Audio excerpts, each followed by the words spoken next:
चेतावनी दी, देखो ये है, किसी साधु अथवा ब्राह्मण के धन को भूल से भी वापस ले लिया गया तो वो जन्म बिगाड़ देता है। जहर से ज्यादा घातक होता है साधु ब्राह्मण का धन। साधु जहर तो केवल खाने वाले को मारता है और साधु ब्राह्मण का धन तो उसके खानदान का खानदान चौपट कर देता है। इसलिए भूल करके भी साधु ब्राह्मण का धन नहीं लेना चाहिए। आगे के अध्याय में श्री सुखदेव जी कहते हैं कि हे परीक्षित, भगवान श्री कृष्ण तो नहीं जा पाए ब्रज में गोपियों से मिलने के लिए। कारण आप लोगों को सवेरे की कथा में बताया जा चुका है। 100 वर्ष का वियोग का शाप था श्री दामा सखा का ब्रह्म वैवर्त पुराण के अनुसार, लेकिन वह शाप बलराम जी के ऊपर लागू नहीं था। बलराम जी ने कहा चलो कन्हैया नहीं जाता है, हम चलेंगे। बहुत दिन हो गए नंद बाबा और यशोदा मैया को देखे, उनके अभिभावकत्व में मेरा पालन पोषण हुआ है। हमारे ब्रज बाल सखा ब्रज में निवास करते हैं, चलो मिलजुला में। सो बलराम जी ब्रज में पधारे और 2 महीना मधु माधव चैत बैसाख 2 महीना रहे। ब्रजवासियों को बड़ी प्रसन्नता हुई श्री बलराम जी से मिलकर के। और बलराम जी ने भी रास मंडल पर रास क्रीड़ा का आयोजन किया है। बोलिए श्री दाऊ दादा की जय।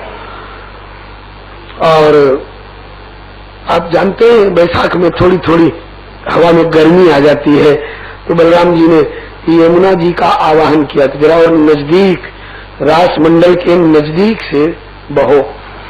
जैसे आप लोग अपने खिड़की पर कूलर लगा लेते हैं, तो इसी तरह से कहा कि रास मंडल के नजदीक से बहो ताकि हवा की गर्मी थोड़ी शांत रहेगी। यमुना जी ने सुनी अनसुनी कर दी। सो बलराम जी ने हल धसाया कि निश्चित त्वमलांगलाग्रेण सत्ता कामचायन है, अपने मन की करती है। मैं कहता हूँ जरा और नजदीक से, वो नहीं मानती है, तेरे 100 टुकड़े कर दूंगा।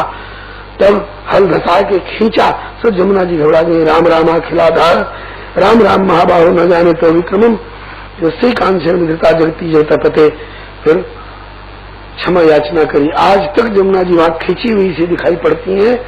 ब्रज 84 को उसकी यात्रा में वहां एक छोटा सा मंदिर भी है दाऊ जी का, जिनको ऐंचा दाऊ जी कहते हैं, मतलब कि यमुना जी को अपनी ओर ऐंचने वाले दाऊ जी। अब आगे के अध्याय में कहते हैं कि जिस समय बलराम जी ब्रज में पधारे थे उस समय द्वारका में एक घटना घटी। करुष देश का राजा पौंड्रक, जो आसुरी वृत्ति का था, उसको उसके सभासदों ने बहका दिया, जीतेगा भाई जीतेगा, ठेला वाला जीतेगा, असली भगवान तो तुम ही हो, तुम्हारा अवतार हुआ है। वो कृष्ण तो तुम्हारा नाम बेचकर अपना गुजारा कर रहा है। ये भी ऐसा मूर्ख, इसने अपने को भगवान घोषित कर दिया, पत्र लिख दिया भगवान कृष्ण के पास, असली भगवान मैं हूँ, मेरा अवतार हुआ है। तुम मेरे आयुध शंख चक्र गदा पद्म क्यों धारण करता है? या तो मेरे हथियार छोड़ दो, नहीं तो मैं तुमको मारूंगा। भगवान श्री कृष्ण पत्र पाकर खूब हंसे। ऐसे ऐसे मूर्ख भी होते हैं, 2 4 10 लोग बहुमत बटोर करके तुम ही भगवान हो, तुम ही भगवान हो, और मूर्ख मान गया। पत्रवाहक से भगवान ने कहा कि जाकर उनसे कह दीजिए कि जब साक्षात भगवान का अवतार हो गया तब तो उनकी आज्ञा का पालन करना ही पड़ेगा। मैं तैयार हूँ उनकी आज्ञा अनुसार हथियार छोड़ने को, लेकिन यहाँ छोड़ूंगा तो धारण कौन करेगा? उनसे कह दीजिए कि सामने आवे, मैं छोड़ दूंगा, वे धारण कर लेंगे। अंत में जब युद्ध में आमना सामना हुआ तो भगवान खूब हंसे उसके हाथ को देखकर। 2 हाथ तो थे ही, 2 लकड़ी के हाथ और लगवा लिए थे, और नीला शरीर, नीला पेंट लगा लिया था अपने शरीर में, जैसे नाटक वाले लोग लगाते हैं। भगवान ने कहा कारीगर इसको अच्छा मिला है।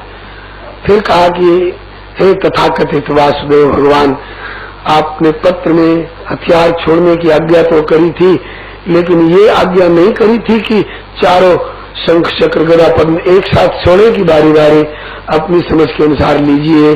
पहले सुदर्शन चक्र छोड़ रहा हूँ, संभालिए अपना सुदर्शन।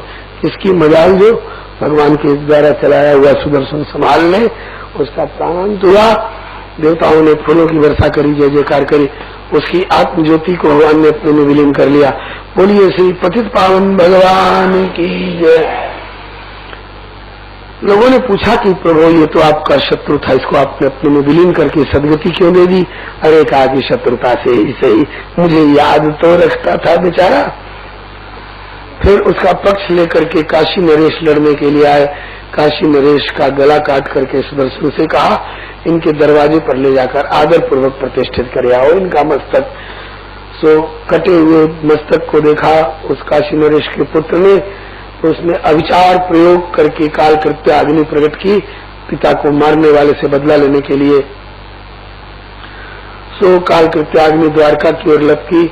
श्री सुदर्शन जी ने उस काल कृत्य अग्नि को समाप्त किया और लौट के काशीपुरी को जलाने लगे। भगवान शंकर ने बड़ी मुश्किल से हाथा जोड़ी करके और काशी नगरी को बचाया। अब परीक्षित जी कहते हैं कि भगवान बलराम जी के कुछ और पराक्रमपूर्ण चरित्रों को सुनना चाहता हूँ। तब बताए कि भौमासुर का एक मित्र था बानर, उसका नाम था द्विविद। ये कभी सुग्रीव की सेना में भी रह चुका था।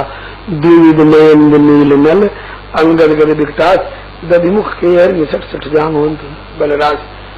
वो कुसंग में पढ़कर भौमासुर का मित्र होने के कारण और कुमार्गामी हो गया था।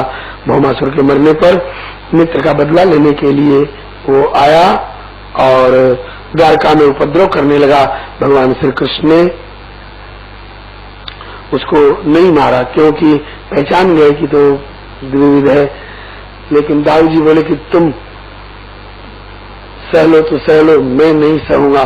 तो बलराम जी ने उसके साथ युद्ध किया और अपने हल की नोक से खींच करके ऐसा मूसल का प्रहार किया कि द्विविद का प्राणांत हो गया। बोलो श्री दाऊ जी महाराज की जय। द्विविद का उद्धार श्री बलराम जी ने किया है। देवताओं ने फूलों की वर्षा करी, जय जयकार करी। इसके बाद श्री हरे नमः आगे के अध्याय में वर्णन करते हैं कि एक बार दुर्योधन अपनी बेटी लक्ष्मणा का स्वयंवर कर रहा था और भगवान कृष्ण के पुत्र सांब जो जाम्बवती के प्रथम पुत्र हैं, ये स्वयंवर में से हरण करके लक्ष्मणा को लेकर भागने लगे। कौरव पक्ष के वीरों ने दौड़ करके इनको पकड़ के बंदी बना लिया। तो उग्रसेन जी ने बलराम जी को भेजा, जाओ अपने भतीजे को छुड़ा करके लाओ उसकी दुल्हन के साथ। बलराम जी ने जाकर के हस्तिनापुर के बाहर डेरा डाला और कहा कि कह दो महाराज द्वारका नरेश उग्रसेन जी की आज्ञा है कि सांब को उसकी दुल्हन लक्ष्मणा समेत लाकर हाजिर करो। तो दुर्योधन बोला कि ये उग्रसेन कौन होते हैं हमारे ऊपर हुकूमत करने वाले? हमारे दिए छत्र छवर से राज कर रहे हैं, हमारे ऊपर हुकूमत करने लगे। तो ऐसे हो रहा है जैसे कि पांव की जूती सिर पर चढ़ने को तैयार हो जाए।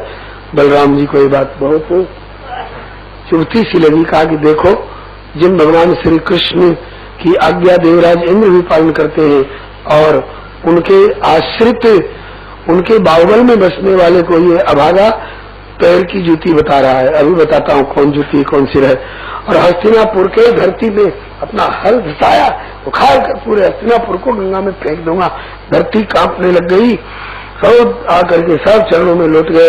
राम राम अखिलाधार प्रभावम न विरामते मूढ़ा नाम न क्रोधी नाम क्षम तुम्हारे स्थिति क्रम। हे जगदाधार, हे श्री शेषावतार श्री बलराम जी, अपराध क्षमा करो, अपराध क्षमा करो, हम आपको नहीं समझ पाएगा, जल्दी लाओ। लक्ष्मणा समेत सांब को ला करके हाजिर किया और बलराम जी उनको लेकर के वापस लौटे। इसके बाद आगे के अध्याय में श्री सुखदेव जी कहते हैं कि एक बार नारद जी के मन में जिज्ञासा हुई कि जिसके घर में एक से दो औरत हो जाती है, दिन रात कला कलेश मचा रहता है, और जिनके घर में 16,108 रानी पटरानी, उनकी गृहस्थी कैसे चलती है, चल के देखना चाहिए। इस पर गुरुदेव एक दृष्टांत सुनाया करते थे। एक लाला जी ने शौक के मारे 2 ब्याह कर लिए। एक ऊपर वाले कमरे में, एक नीचे वाले कमरे में रहा करती थी।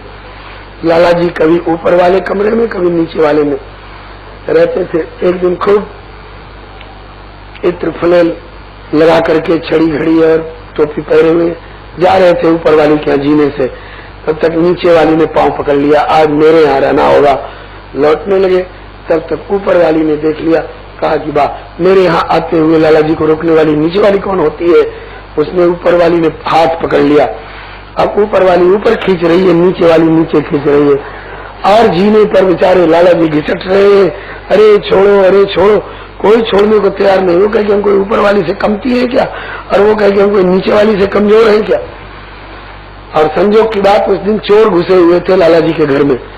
अब घर वाले सो जाए तब न चोरी करें, घर वाले सोए कैसे, ऊपर वाली ऊपर खींच रही है, नीचे वाली नीचे। सवेरा हो गया, न ऊपर वाली छोड़ रही न नीचे वाली। बस्ती वालों ने कहा क्या हो गया, कुछ घटना तो नहीं घटी। द्वार तोड़ ताड़ करके जब घुसे तो देखा कि बेचारे सीढ़ी पर घिसट रहे हैं। जैसे तैसे छुड़ाया, चोर पकड़ लिए गए। हाकिम के पास बात गई, हाकिम ने चोरों को डांटा, क्यों रे चोरी करते हो। हजूर गए थे चोरी कर नहीं पाए। कहा कि तुम लोगों को सजा मिलेगी। कहा कि हुजूर की जैसी मर्जी। तब तक लाला जी बोले कि हुजूर कोई और दूसरा सजा इनको मत दीजिए, इनके दो ब्याह करा दीजिए। अब चोर कांपे कि हुजूर फांसी चढ़ा दो मंजूर है, लेकिन 2 ब्याह वाली सजा मत देना। अब हाकिम की समझ में नहीं आया कि 2 ब्याह फांसी से भी ज्यादा खतरनाक सजा है। ये कैसे घटना जब बताई गई तब पता चला कि ये हाल हुआ 2 ब्याह का नतीजा। तो नारद जी सोच रहे हैं कि 2 ब्याह वाले का ये हाल होता है तो 16